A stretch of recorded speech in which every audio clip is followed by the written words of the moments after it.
Ladies and gentlemen, you see I start this video by saying ladies and gentlemen. I did not say PLP and F and M, because we all know the public never negotiate any deal. It's always the government that you pick make these bogus deals. The problem I have as a Bahamian is the fact that in the form agreement, the people of Bahamas, I believe, is to get some 50 cents on each container that landed in Grand Bahama. 50 cents, I said, not $1. Whereas ports around the world would get as much as $20 for a container. But let's see how. Now I want you to listen to a Bahamian who is awake. Wide awake. Bahamian people. Bahamian people. See this video right here? These the kind of things we been sitting back and allowing to happen in this country. Why? You see what I'm saying? And they got us, these politicians got us fooled. They got us for fools. Yeah, because the Bahamian people know there is nothing they can do with a system what is controlled by the government. How can you sue? Sue a system won't allow you to win. The Bahamian people can sue, but not underneath a system that is governed by the government. And the international communities got us for fools too.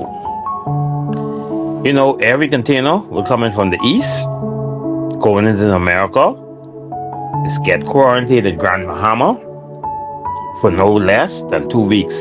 You know what that means, right? If it have some kind of chemical device in it, some dangerous chemical weapon or something on it, or nuclear bomb and something in it, they explode in America. Guess where? They quarantine in Grand Bahama, so it could blow up in the Bahamas, killing your children and my children. These the kind of risks and the chances would be taken on each and one on every one of them container for 50 cents. In Grand Bahama, we got thousands of containers sitting down on the ground and quarantined to go into America. And our leaders of this country, we could deal well, we are collecting 50 cents on those containers. I remember when it was 25 cents. And now at 50 cents now, what's the difference? They still take us for fool, Bahamas. But yet, we running behind these political parties who making the dumb decision, these dumb deals, and these dumb decision, which can affect all of us as a people over and over in this country. Until we the people decided to put down all these political flags and stand up against all of these injustice that we allowing the people who we give power to, who we elect to do to us as a people, we're going to be sorry for it. We already being sorry for it, but now, you know, we can see the effect of it now. Why do you think crime so high? Because this country so rich and Bahamian people living in poverty. You see what I'm saying? If you see the Bahamian was benefiting from the resources and the wealth of this country, our children wouldn't have time to be killing up one another. They would have been in a better mental state. But you could imagine, right, born in a house where your parents poor, right? And you go to school all your life knowing your parents poor, hustling just to send you to school and put food on the table for you.